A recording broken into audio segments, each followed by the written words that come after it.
Son las 8, las 7 en Canarias. Despierta España, que no te engañen.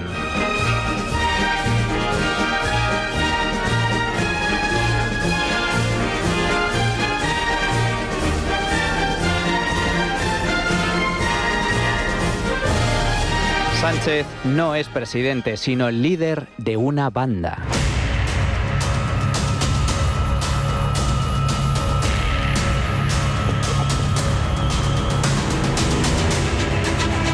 Lo que mal empieza, mal acaba, y lo cierto es que Sánchez no pudo empezar peor su carrera política a nivel nacional. Tras ser concejal y diputado del Congreso, llega a la Secretaría General del PSOE en el año 2014, tras el fracaso electoral de Rubalcaba. Pero apenas 2 años después, en 2016, es expulsado de su propio partido tras descubrirse que estaba conspirando a espaldas de la dirección para pactar con el mismísimo diablo, con tal de llegar al poder. Desde los comunistas de Podemos y los sucesores del terrorismo etarra hasta el separatismo más radical y rupturista. Y el colmo de los colmos es que en medio de esa profunda crisis interna en la que se decidía el futuro del partido, Sánchez y los suyos intentaron dar un pucherazo en la sede de Ferraz para evitar su salida, cosa que finalmente no lograron. Cualquiera en su situación hubiera cambiado de vida en el sector privado, pero Sánchez no. Su ambición desmedida por el poder le llevó de nuevo a querer recuperar el control del partido, así que, expulsado de la Secretaría General y entregada su acta de diputado, emprendió un viaje por toda España para ganarse el favor de los militantes en las primarias de 2017, enfrentándose a la candidata del aparato, Susana Díaz. Es ahí, justo ahí, cuando nace la banda del Peugeot.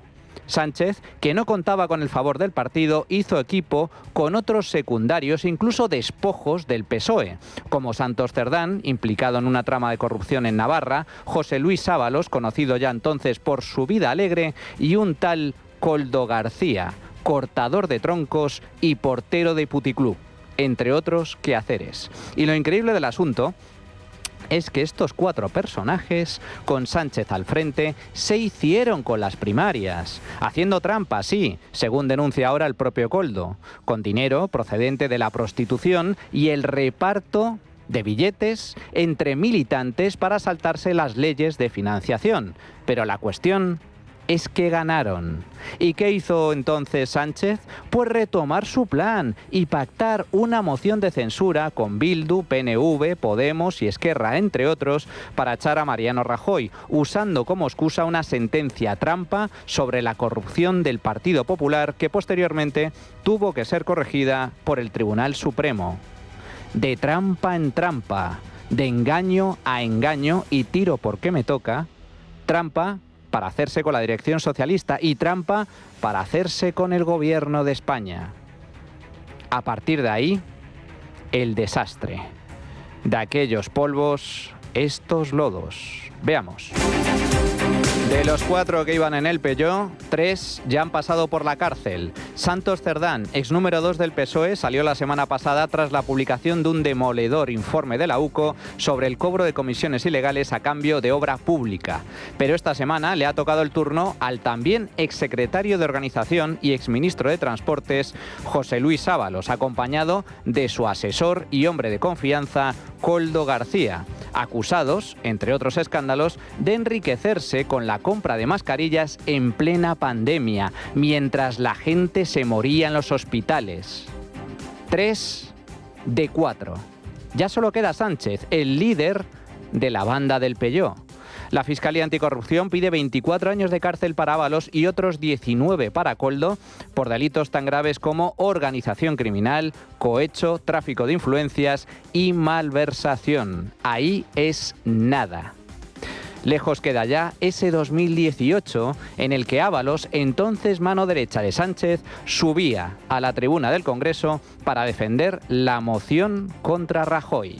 ¿Se acuerdan? Una moción de censura para defender nuestra Constitución, porque los derechos, libertades y la exigencia de ejemplaridad y de ética pública de todos y cada uno de los cargos que ejercemos la representación también se recogen en nuestro ordenamiento constitucional. Una moción de censura a favor de la recuperación de la normalidad de nuestra vida pública, sacar de la política la corrupción y volver a hablar de lo que importa a la ciudadanía. Vaya, qué tiempos aquellos, ¿verdad? Ábalos no solo presumía entonces de ejemplaridad y ética, sino que tenía el cuajo de denunciar la corrupción ajena. Mientras los principales dirigentes de su partido, del partido en el gobierno, lideraban una organización que se financiaba irregularmente y muchos de sus cargos se enriquecían ilícitamente. Mientras las familias sufrían la crisis, otros se hacían millonarios. Entonces hablaba del Partido Popular, pero hoy, 7 años después, se podría aplicar perfectamente al PSOE. Hay que tener muy poca vergüenza para defender una moción contra la corrupción del adversario y acabar encarcelado por un caso de corrupción propia. Y hay que ser indecente, profundamente indecente y miserable para defender la justicia y dar lecciones de moralidad, acabando luego entre rejas por hacer justo lo contrario. Si esta Cámara hoy no reacciona, ¿qué vamos a decir cuando lleguen todas estas sentencias? ¿Qué mensaje estamos mandando a los profesionales de la justicia, a los que trabajan con rigor e independencia, si esta Cámara de representación popular no es capaz de reaccionar? Los españoles no podemos tolerar la corrupción ni la indecencia como si fuera algo normal. No podemos normalizar la corrupción en nuestras vidas ni en las instituciones. La corrupción no puede ser algo inevitable, pero desde luego, hombre, nunca se podrá evitar, pero no justificable. Y en ese sentido, la decencia debe ser algo esencial, no accesorio. Este era Ábalos en 2018, el mismo Ábalos que apenas 2 años después, en febrero de 2020, recibía esta sonora ovación por parte de la bancada socialista y sus socios, tras destaparse que el gobierno había ocultado el aterrizaje en Barajas de Delcy Rodríguez, la vicepresidenta de Venezuela, mientras los diputados del PP pedían su dimisión.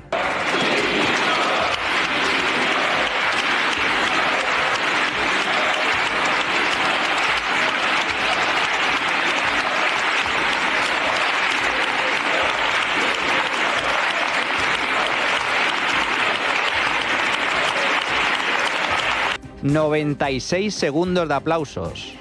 96, repito.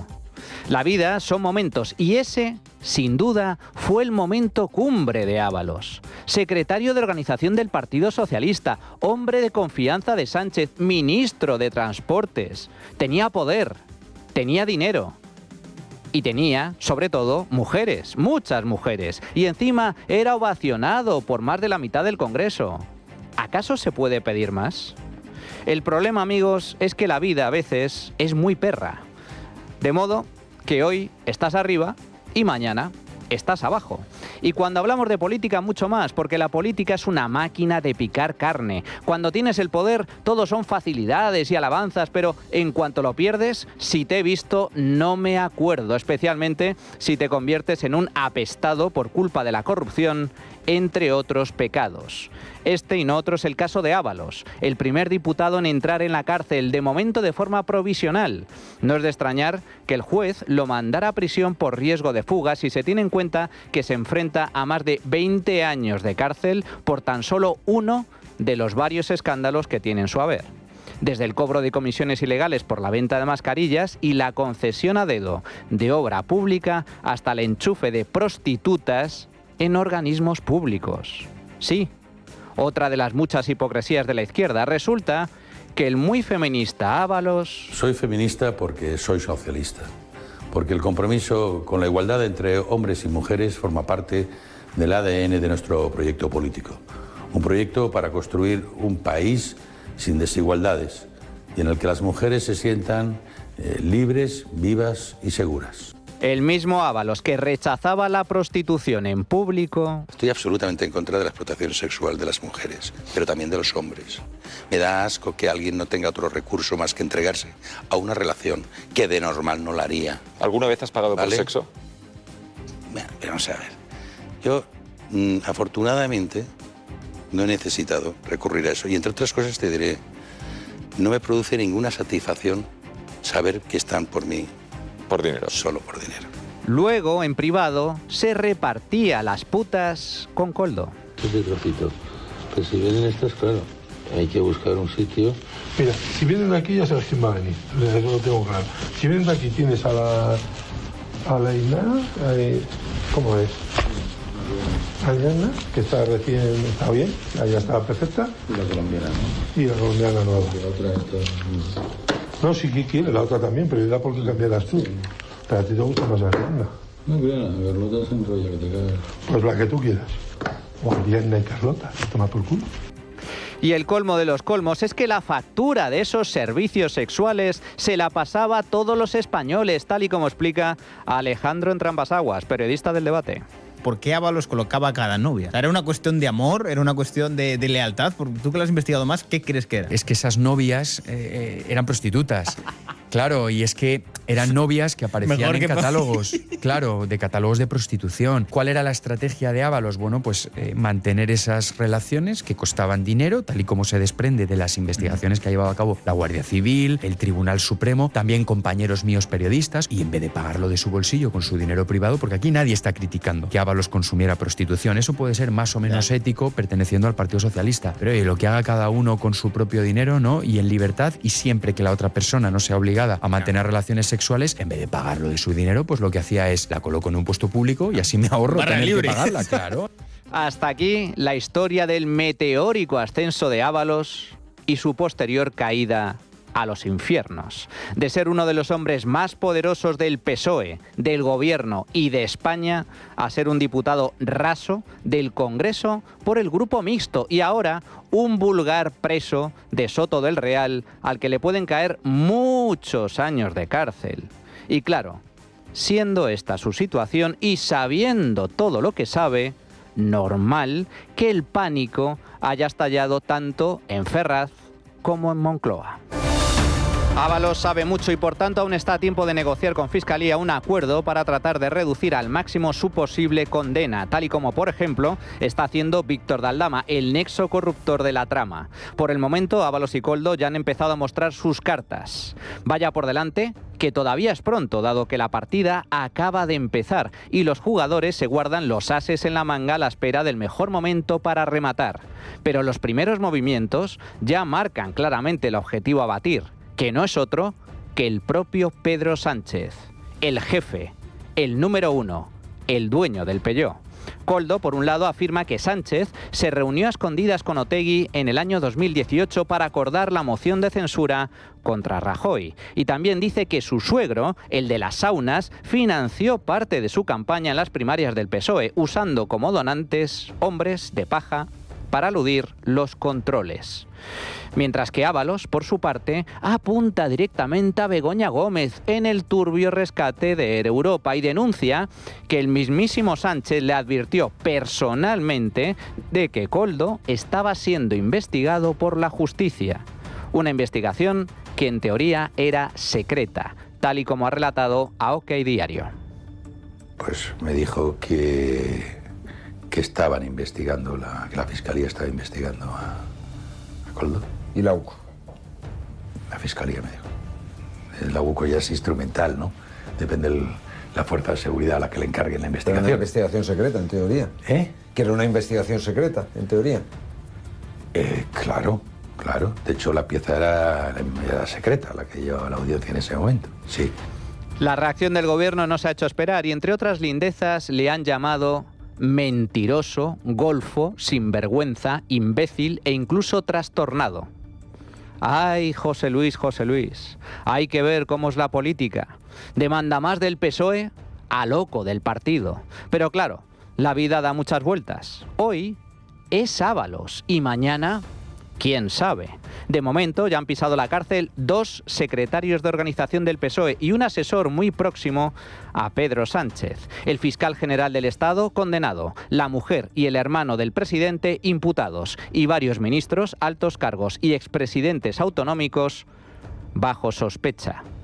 Y todo ello sazonado con putas, chistorras, lechugas y soles. No es la mafia, no. Ni es Sicilia. Es el PSOE y es España. ¿Y qué une a todos y cada uno de estos escándalos? ¿Cuál es el común denominador? Pues ni más ni menos que el propio Sánchez. Sánchez y su plan. Albert Rivera, líder de Ciudadanos en 2019. Vamos a hablar del Plan Sánchez y vamos a descifrar y explicarle a los españoles qué es el Plan Sánchez. Miren, el Plan Sánchez es un plan por el cual el señor Sánchez se quiere perpetuar en el poder, controlando la tele pública, las encuestas, criminalizando a los constitucionalistas y lavándole las imágenes a sus socios. Eso es el Plan Sánchez. ¿Cómo está haciendo este plan el señor Sánchez? Muy sencillo. Se trata de criminalizar a todo el que no tenga el carnet del PSOE. Se trata de estigmatizar a todos los constitucionalistas que hemos defendido la libertad, la igualdad y la Constitución durante muchos años, y lavarle la imagen a Otegi en la televisión pública. Y pactar con los separatistas la Diputación de Barcelona y quitarle el gobierno a Ciudadanos y a UPN en Navarra para pactarlo con Bildu, con los nacionalistas. Ese es el plan. Y la pregunta es, ¿y con quién piensa llevar a cabo este plan, el Plan Sánchez? Pues con su banda. Menuda banda. Con Otegi brindando, con los nacionalistas en Navarra, con los de MES en Baleares, con los nacionalistas en la Comunidad Valenciana, con Podemos llevando la economía de España. Esos son sus socios de la banda. Tiene un plan y tiene una banda. Sánchez no es presidente del gobierno, sino el líder de una banda, la banda del Pelló, que con el apoyo de comunistas, terroristas, separatistas y golpistas se ha hecho con el poder en España, lo cual es muy diferente. Y eso, amigos, lo cambia todo.